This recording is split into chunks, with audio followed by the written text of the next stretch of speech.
welcome to our second lecture of our 2021-2022 cycle Connection. I would like to take this time to thank the various authorities who have participated in the funding of our project and who allow us to continue it smoothly. Thank you to the Verret Center, the Association for Canadian Jewish Studies, the Microprogram in Jewish Studies at Université de Montréal, and the FAICUM. Today, we are happy to have Jordan Chad as our guest speaker with his lecture on the origin of Yiddish Christmas folklore. Jordan Chad is a senior Ph.D. candidate at the University of Toronto. His research examines how the social circumstances of Jews have shaped their cultural and intellectual trajectories. He's recently published on the topic of secular Jewish intellectual attainment and recently wrote on the topics of Yiddish physics literature and Yiddish Christmas literature. In addition to his research in Jewish studies, he is actively engaged with various multidisciplinary research projects that span the fields of physics, mathematics, and neuroscience. At the end of the presentation, we will have a bilingual Q&A. Jordan, the floor is yours. Thank you to everyone who organized this event. It's very nice for me to have the opportunity to present on this work. I think I've only ever previously spoken on this topic in Yiddish, so it's nice that today I get a chance to discuss it with a broad linguistic audience. All right, so it's the Christmas season, and here in Toronto, there's a Christmas tradition to attend Sam Broverman's annual concert called A Jewish Boy's Christmas, where this Jewish jazz singer sings classic Christmas songs like White Christmas, Rudolph the Red-Nosed Reindeer, and the like. Songs that were, of course, written by Jews, since the Christmas song industry was one of the many economic niches that American Jews exploited. But while Sam sings these Christmas songs in a Jewish-themed concert, I think it goes without saying that these songs were originally written primarily for a target audience of non-Jews who actually celebrate Christmas, which is why these American Christmas songs were written in English. I think we can all agree that it would have made no sense for Jews to write Christmas songs in their traditional language of Yiddish. However, there are quite a number of Christmas stories that were written in Yiddish, many of which were written by popular Yiddish authors like Yosef Opatoshu, Baruch Glasman, Rosa Palatnik, Chaim Goldzatz. There are at least a few dozen of these Yiddish Christmas stories. So what can we make of that? Why would Jews have ever written Christmas stories in a language exclusive only to Jews if Jews don't celebrate Christmas? Well, let's take a look at what these Yiddish Christmas stories are all about. Mainstream Christmas stories are typically sentimental and full of comfort and joy, but Yiddish Christmas stories are quite the opposite, because in the world of Yiddish folklore, Nittelnacht, which is a Yiddish term for Christmas Eve, is a very spooky evening, and Christmas is depicted as a very fearful time for Jews in Yiddish stories. As an example, here's an excerpt from one Yiddish Christmas story set on Christmas Eve in the Old Country. All Jews lock their doors and windows. The white and cold world stares out with a frosty breath. An unfamiliar fear sweeps everything and everybody. Okay, so where does this so-called unfamiliar fear on Christmas come from? Well, apparently, in the world of Yiddish folklore, a sinister revenant Jesus returns on Christmas Eve to haunt and torment the Jews. We can find this mythology in an excerpt from another Yiddish Christmas story. My parents bolted the door and shutters on Christmas Eve. We placed pieces of iron in all barrels and buckets of water so that Yossel Pandrek doesn't commit any sorcery and poison the water. And any passerby who knocked on our door on Christmas Eve would freeze to death before being let in. Yossel Pandrek is one of the many colorful Yiddish nicknames for Jesus. And this mythology is very widespread in the Yiddish folklore that's been documented across towns in Europe in the early 20th century, that on Christmas Eve, Jesus flies around like Santa Claus and poisons any liquids that aren't protected by iron. But let's set aside the details of Jesus's behavior for now and instead focus on a more general question, which is that why does Yiddish have a Christmas folklore, and why is it so frightening? If Christmas isn't a Jewish holiday, why should Yiddish-speaking Jews have occupied themselves with elaborate folklore about Christmas at all? Well, there's one very standard explanation that I've heard from virtually everyone who I've spoken with who are familiar with this folklore, which is that Yiddish has a frightening Christmas folklore because Christmas used to be a very dangerous time for Jews in the old country.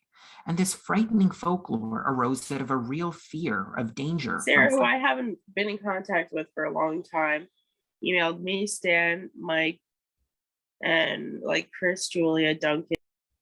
Thank you. So the standard theory is that it originated from a real danger of Christian violence. For example, there's a Yiddish essay called Christmas by Abe Goldberg, who contrasts young assimilated Jews in New York who are tempted to participate in fun Christmas festivities with the dangerous Christmas back in Eastern Europe, when Jewish parents would warn their children that Christians rage with fury and attack Jews on Christmas Eve. And it's safer for Jews to just stay home that evening.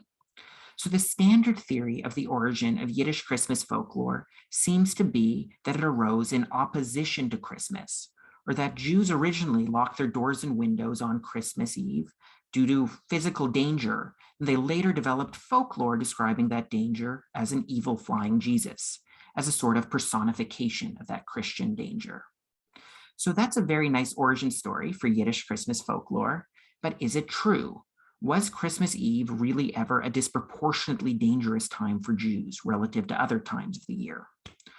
Well, we have lots of data available on Christian violence towards Jews, so we can look for data to support this theory, but I haven't been able to find any real evidence that Christmas was ever exceptionally dangerous for Jews relative to other times of the year.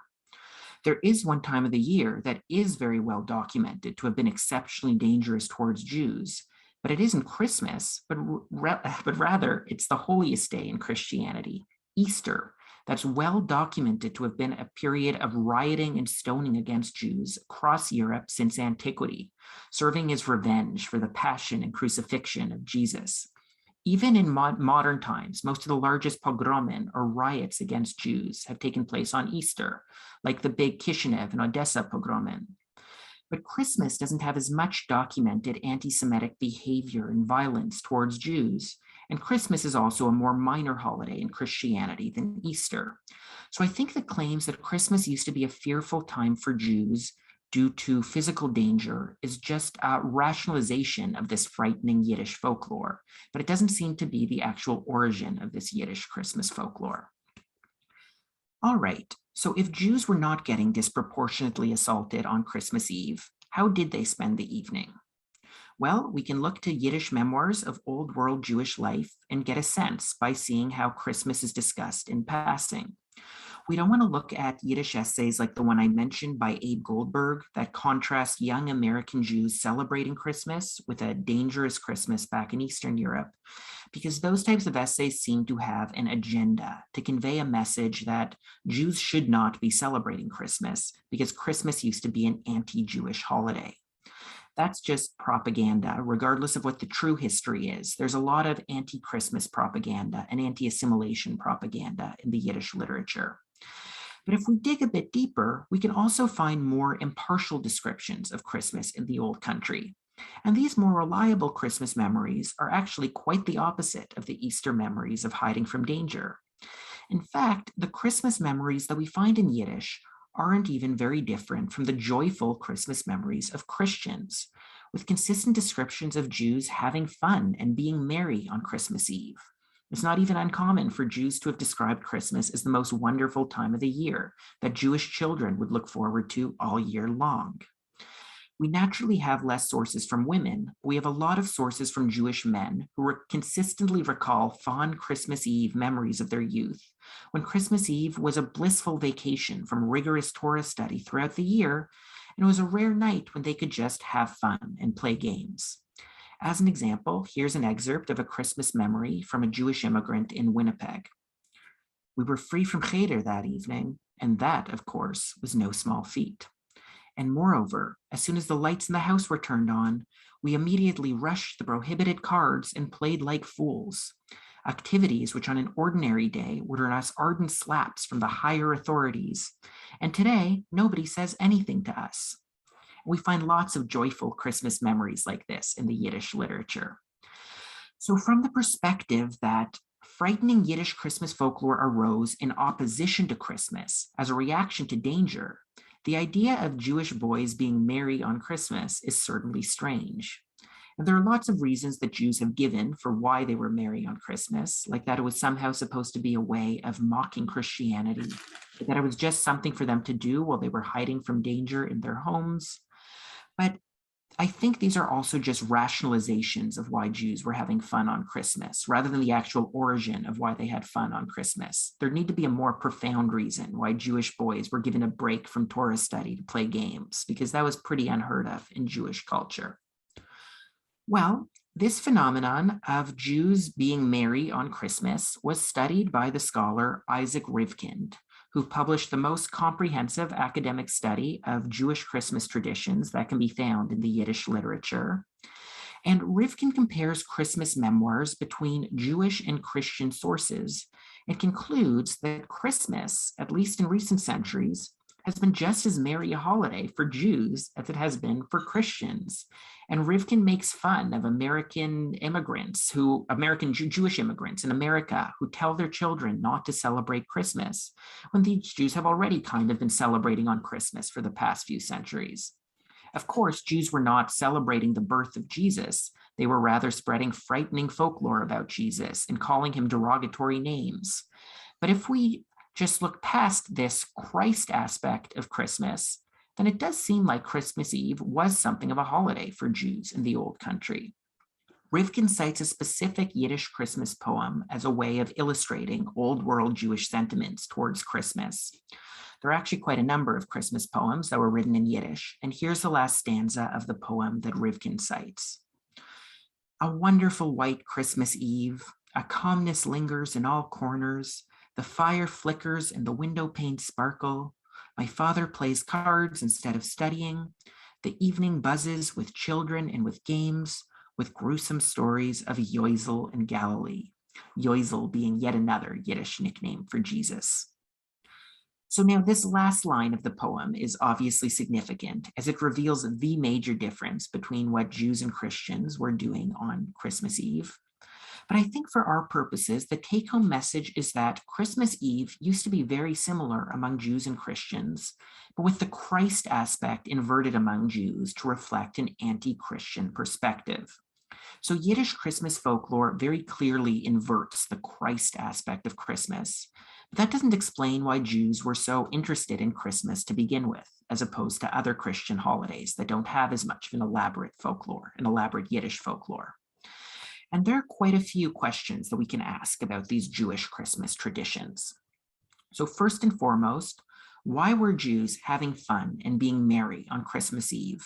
And how can that be reconciled with their frightening Yiddish Christmas folklore? Why do we have this paradox that Christmas was a fearful time for Jews, but it was also merry and fun? And the specific details of Yiddish Christmas folklore are quite strange, such as that the way to protect yourself from evil flying Jesus is to specifically not study Torah or religious texts. You'd think that Judaism would have the power to fight against an evil Jesus, but no, you want to specifically not study Torah to protect yourself from Jesus. And also to not have sex. Despite all the debauchery of Christmas Eve, you don't want to have sex because if you conceive a child on Christmas Eve, then that child will grow up to abandon Judaism and convert to Christianity, according to Yiddish folklore. And I think the strangest aspect of all this is that the Fate of Nittelnacht, the Jewish Christmas Eve, suddenly ends at midnight, which is right when Christian Mass begins. You'd think that the folklore pertaining to an evil Jesus would pertain to the time when midnight Mass is going on, because that's the real Christian aspect of Christmas Eve. The Christian Christmas Eve begins with midnight Mass and then continues on to Christmas Day. But for Jews, as soon as the real Christian Christmas begins, then the danger of an evil Jesus suddenly disappears. And I should mention that all of these details have been repeatedly documented over the past few centuries in many different towns across Europe, and they're still retained in the folklore of contemporary Yiddish-speaking Hasidic Jews today. So where does this Yiddish Christmas folklore come from? Well, what I'm going to do is build upon Rivkin's observation that Christmas merriment used to be equally common among Jews and Christians, by combining it with a more recent observation by Rebecca Wallenberg that Christmas folklore used to be equally frightful among Jews and Christians. It's counterintuitive, but Wallenberg cites a number of sources that show that Christmas also used to be a time of fear for Christians. And Wallenberg doesn't go into why Christmas used to be a time of fear for Christians. And her paper mainly focuses on aspects of Christmas folklore that are not very relevant for us right now. But Wallenberg's paper is very helpful in helping us solve the riddle of Yiddish Christmas folklore, because in combination, these two studies raise the question of why was Christmas historically so similar between Jews and Christians? Why was Christmas a merry time for Jews if Jews weren't supposed to be celebrating Christmas? And why was Christmas a fearful time for Christians if Christians were supposed to be celebrating Christmas? So I'm going to propose that these are not two independent, unrelated phenomena, but rather I'm going to argue that Christmas as a whole was historically very similar between Jews and Christians, and that Yiddish Christmas folklore did not originate in opposition to Christmas, but rather originated perfectly in parallel of the Christmas folklore of Christians. And to be clear, I'm not suggesting that Jews used to celebrate a Christian holiday. What I'm suggesting is that Christmas did not used to be a specifically Christian holiday, other than its Christ aspect, which I'm clearly arguing is just one aspect of Christmas, which Jews, of course, inverted. And I'm going to argue that if we rethink our understanding of Christmas in this way, then suddenly all of the details of Yiddish Christmas folklore make perfect sense. So if Christmas is not a strictly Christian holiday, then what is it? Well, virtually all scholars agree that Christmas originated as a commemoration of Midwinter, the winter solstice, which is the time of the year that we're approaching now at the end of December, when the Earth's northern hemisphere is tilted farthest from the sun, resulting in the shortest amount of daylight and therefore the longest night of the year. Ancient European cultures widely acknowledge midwinter as the darkest and coldest and harshest time of the year, and that naturally evoked frightening mythology about roaming demonic forces that were associated with biting midwinter winds. Midwinter was dated as December 25th when the Julian calendar was first implemented, and even though the date of midwinter had since shifted earlier in December, it's still the eve of December 25th that was retained over the millennia as the main night associated with these demonic forces, with some exceptions, such as in Celtic lands like Ireland, where these demons are more strongly associated with the beginning of winter on Halloween. But in continental Europe, these demons were generally associated with midwinter, which of course became Christmas.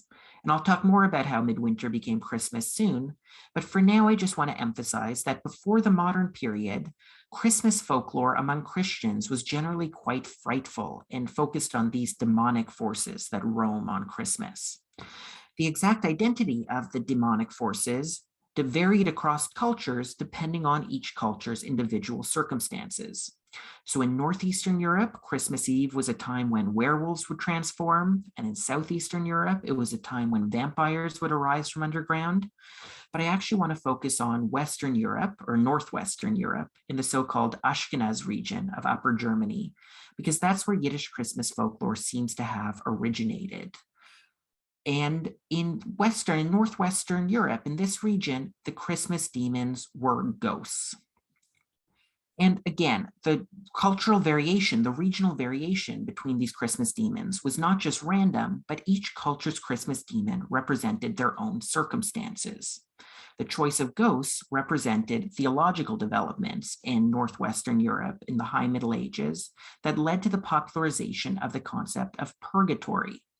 This was after people were becoming uneasy about the idea that the sinful go straight to hell upon death. So a new idea was spread that they first go to purgatory, where they could be purged of their sins to be fit for heaven if prayed for by the living. This theology became quite widespread among both Christians and Jews. Among Christians, it led to the implementation of All Souls Day on November 2nd as a dedicated day to pray for dead souls. And among Jews, it led to the implementation of the Mourner's Kaddish as a dedicated prayer to pray for dead souls. So naturally, for folks infatuated with this idea of the sinful dead wandering in purgatory, That spilled over into the frightening and superstitious Christmas season, which became known as a time when the wandering dead could rest on earth and wreak havoc among the living. This legend of the wandering dead was most commonly described in the form of a spectral, furious horde in the sky, known in German as a wütende Herr, that could only be seen on Christmas Eve or nights of the Christmas season. And an especially popular version of this wandering dead legend among Christians, was that of the wandering Jew, who was cursed to wander eternally as punishment for taunting Jesus.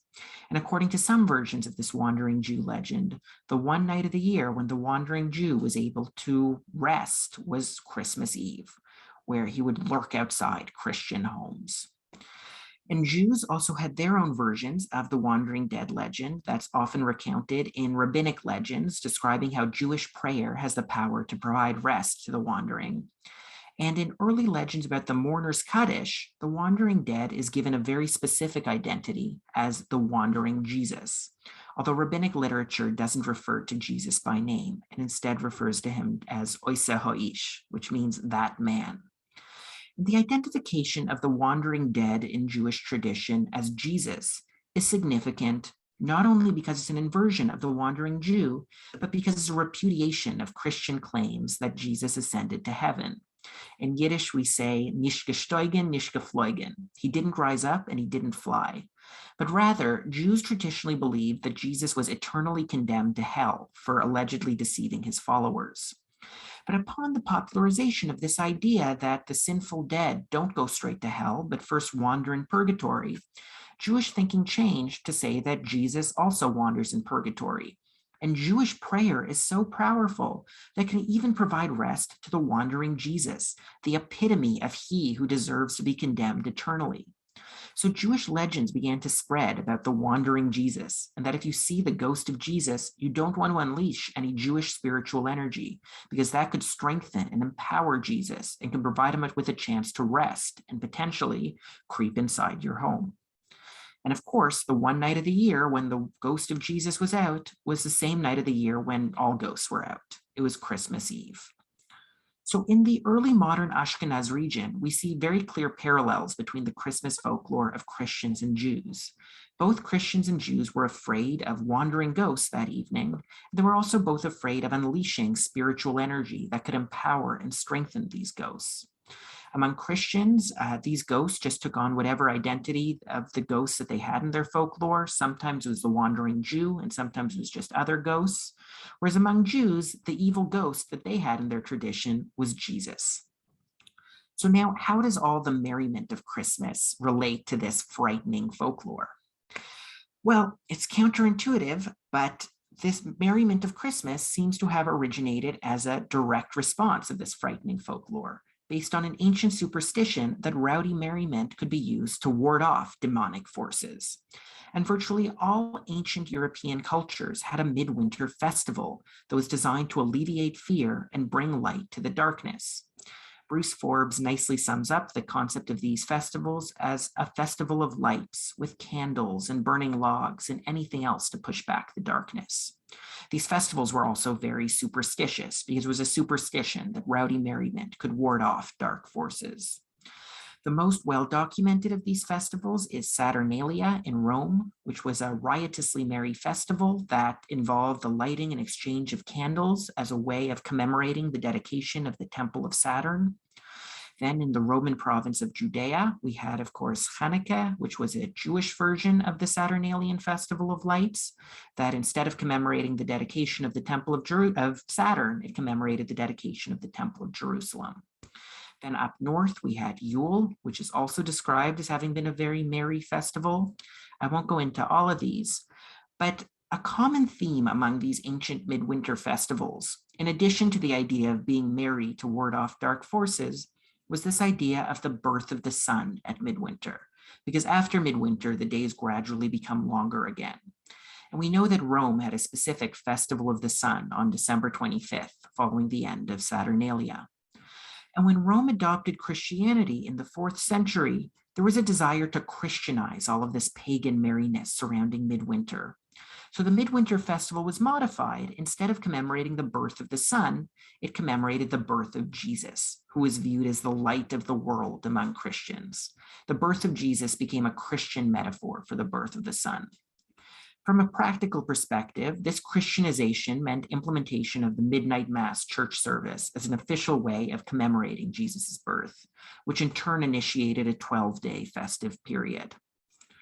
So now today, this Christianization seems like it was very successful. If you ask someone today what we commemorate on December 25th, they'll probably say that we commemorate the birth of Jesus. They probably will not say that we commemorate the birth of the sun.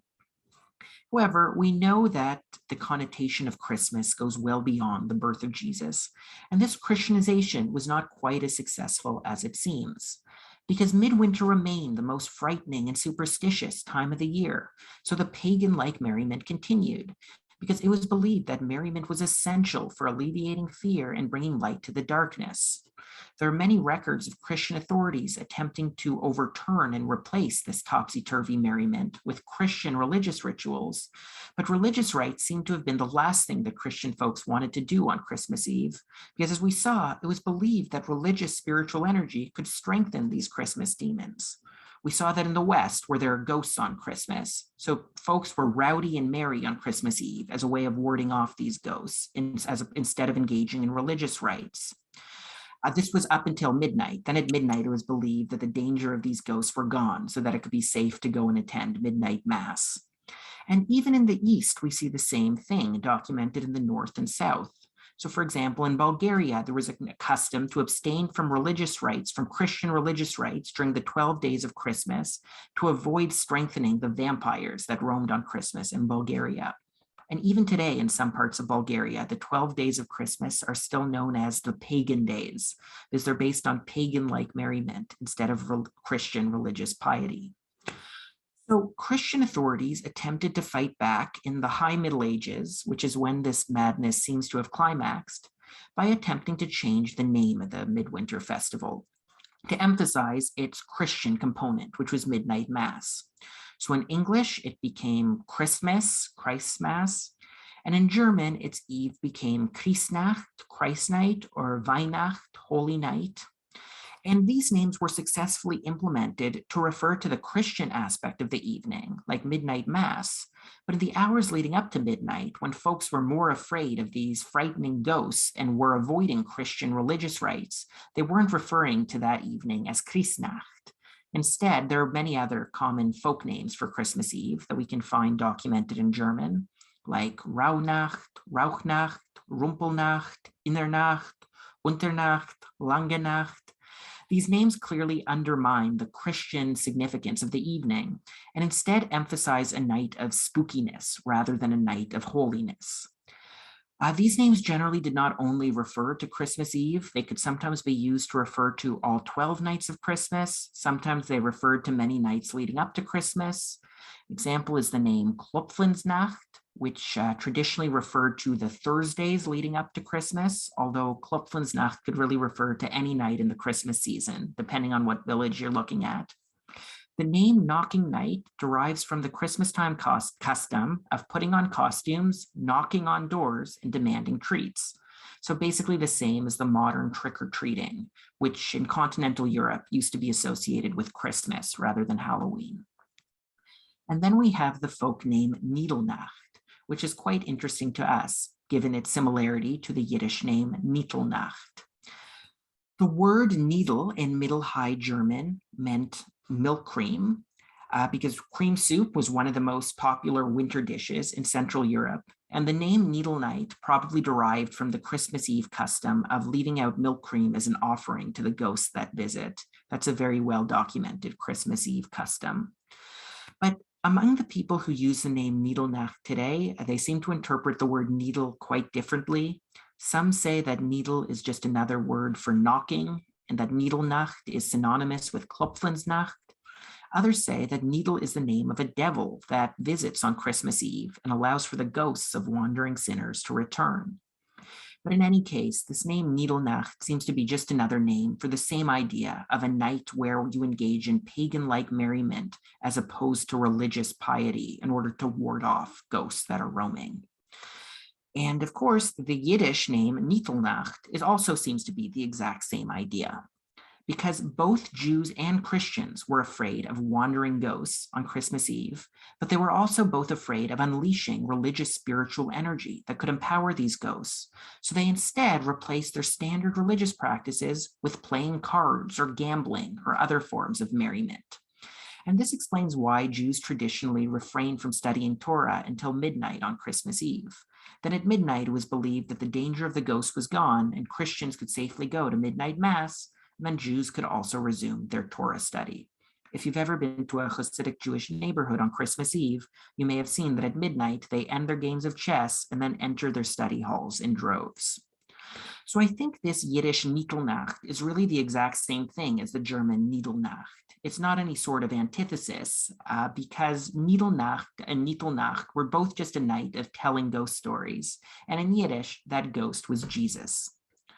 So now there's also another Jewish Christmas tradition, which I mentioned, which is that Jews didn't have sex on Nittelnacht.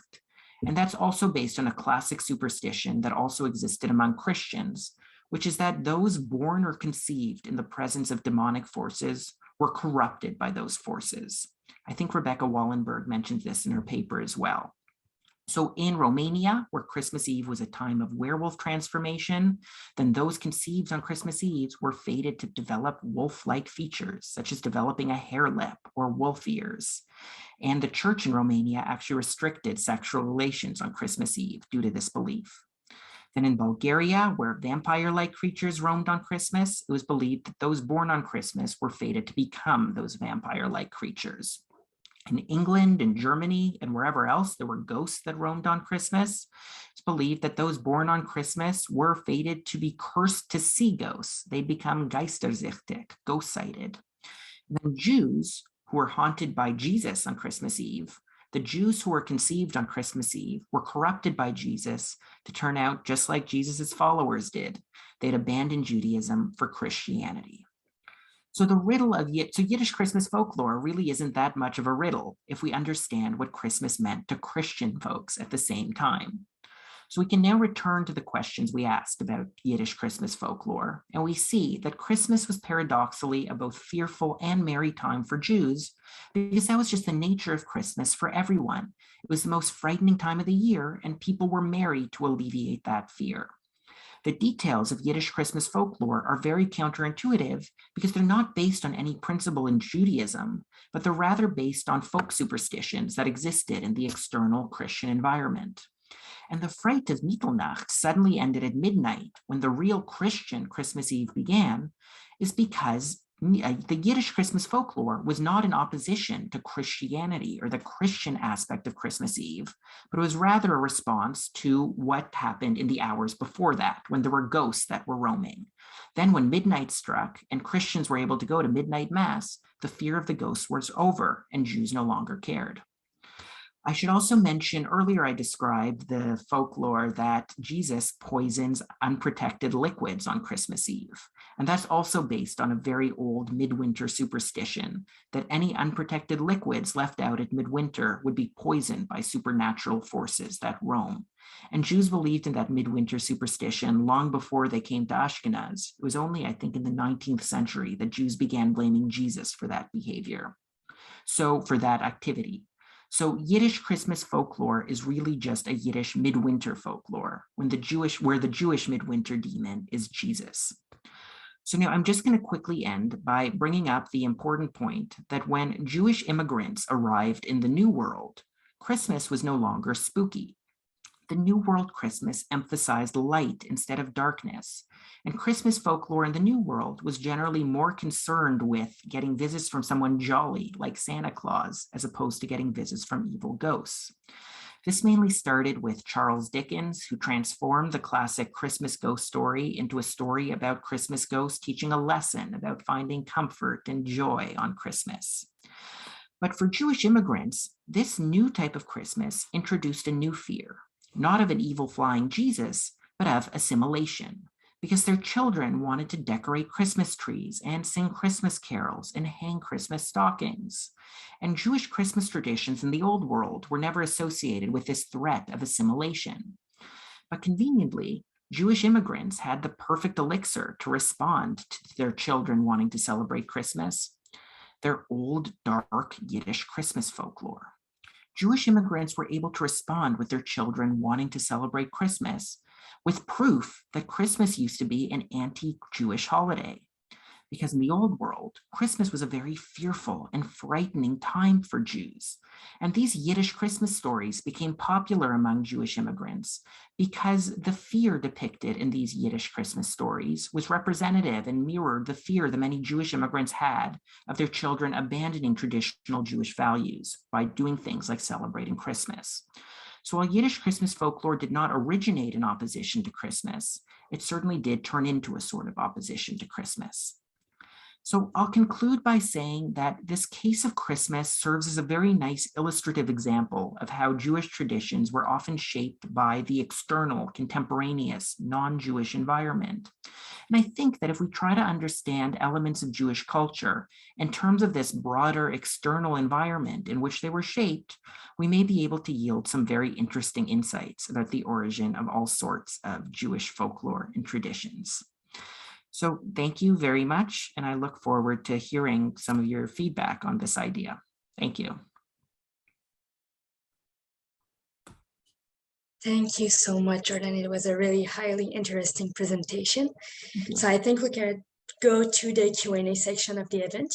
You can raise your hand physically or virtually, or if you prefer, you can also send me in the chat the question you want to ask to Jordan. So the floor is yours, participants.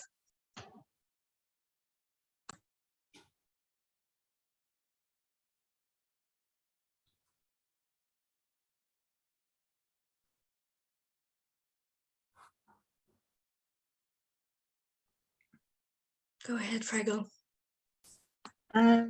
Thanks. Yeah, thanks so much for that talk, Jordan. I'm gonna try to form my question as I'm speaking, but I am curious, given that both Hanukkah and Christmas have these solstice pagan roots, how much of that was like was there like a conscious connection of like Yiddish speaking Jews in Europe about that fact, or was it just like it had changed into something else completely that they saw them as like totally unconnected holidays? Yeah, that's a great question. I don't think it was very conscious among most Yiddish-speaking Jews. Among like Yiddish-speaking scholars who wrote academic articles, it was conscious. But among the general common Jewish folks in the Shtetlach, I don't think it was conscious that these were midwinter traditions.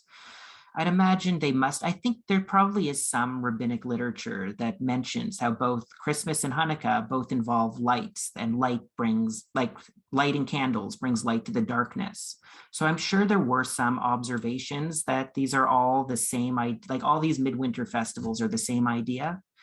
And Jews must have known that they were, like Hanukkah traditions were often taken from external Christmas traditions, like playing dreidel. They just changed the German letters on the dreidel into Yiddish. So there were some conscious efforts to adapt different midwinter traditions, but I don't think most Jews thought very much into it. I think they just thought this is Hanukkah, and they're not really, the common folks weren't consciously thinking this is a midwinter festival. I think it was just the more scholarly ones. Thanks.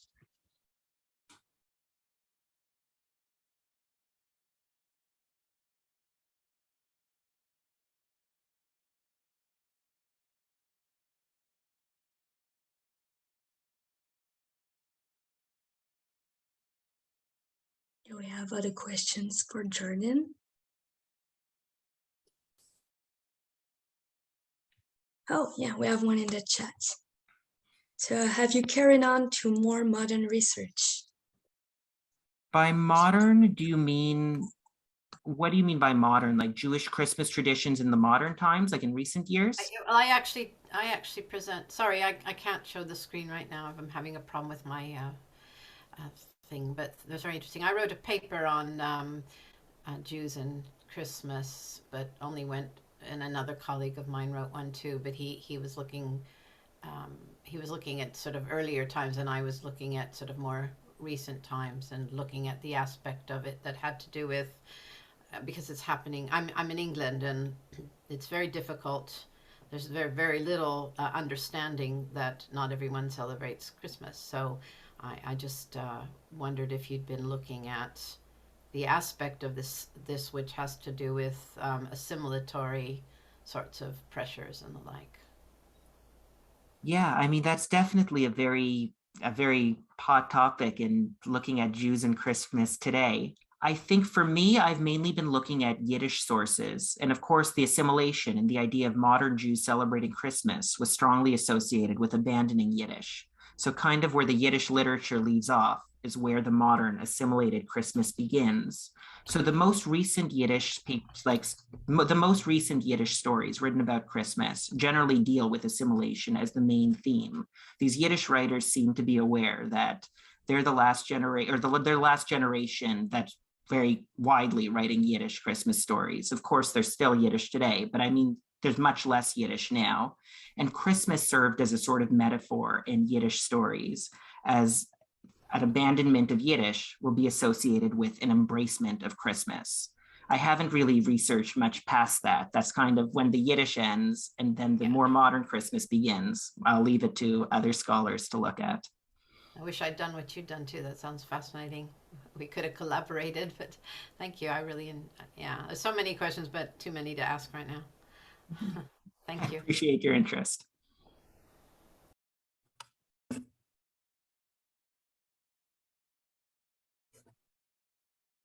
Go ahead, Valentina.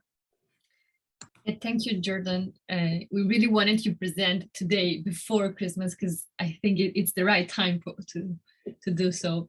You actually mentioned very briefly about how Hasidic Jews actually, if I understood well, still perform this kind of tradition. Can you elaborate a little bit more about that? Because I never heard, and I do my research about Hasidic people, so I'm definitely gonna ask.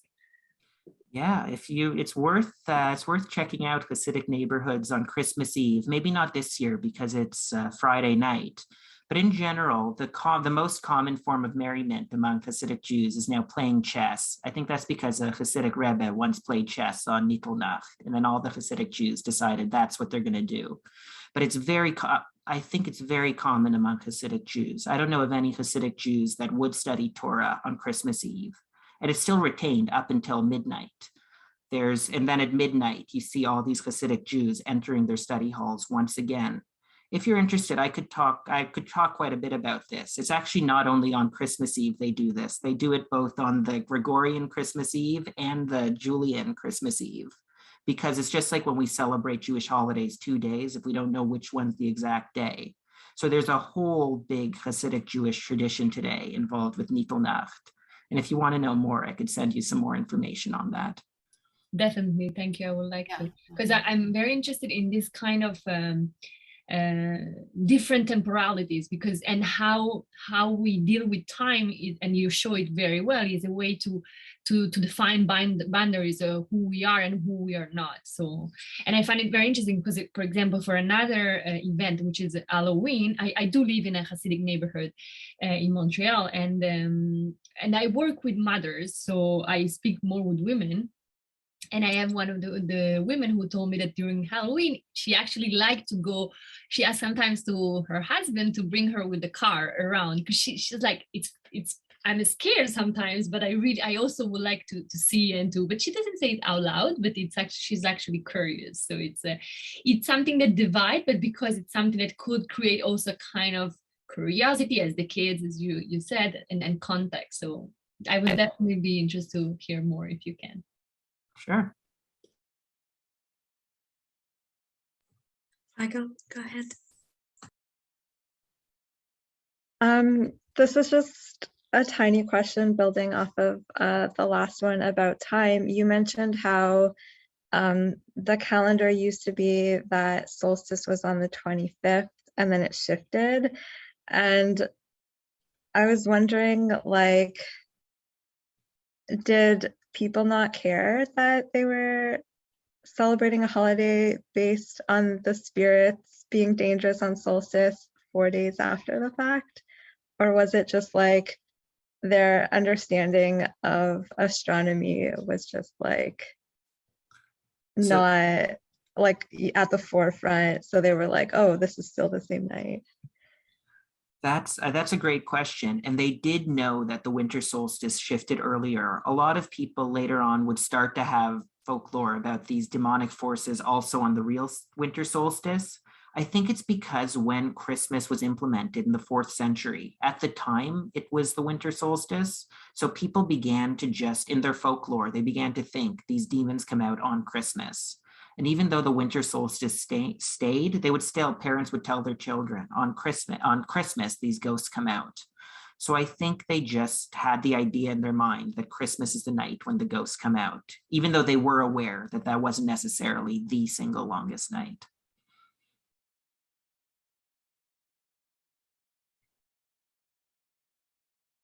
Is that also maybe why like the 12 days of Advent became a thing? Because they're like, solstice is kind of already starting before this. Not actually, the 12 days of Christmas started because the East and West originally implemented Christmas on different days. The West, they did January, I guess 12 days after is January 6th, if that's right.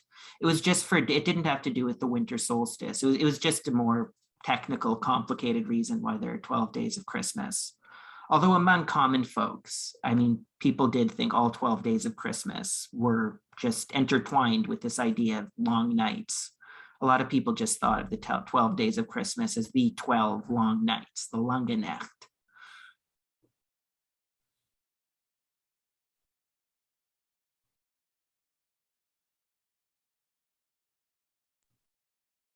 Perfect. Do you have other questions, comments, discussions? I actually have a more of a curiosity. What do you know what was going on, for example, in Spain, or more like it is Sephardi? I understand that, like, for example, in the Middle East there was no Christmas because it was more a Muslim country. But what about in Spain, for example? I don't know if something would happen or was different there. It's a great question. I mean, I'm looking at Yiddish folklore. So of course they wouldn't have Yiddish folklore in Spain.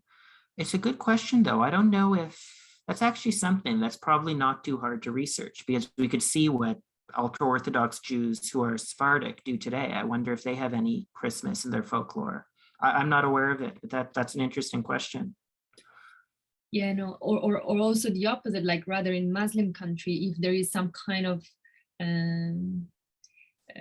holidays that are Muslim, but the Jewish people do celebrate in another way. Or I know it's not your topic because you work on Yiddish folklore, so it's.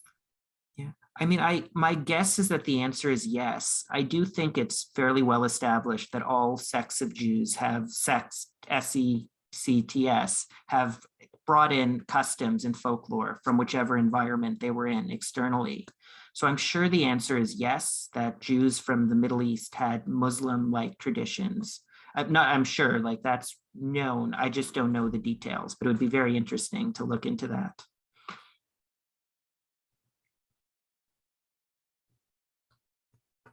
Sub-ethnicities, yes, that's a better term. Thank you. We would have time for a last question, if anybody have a last one.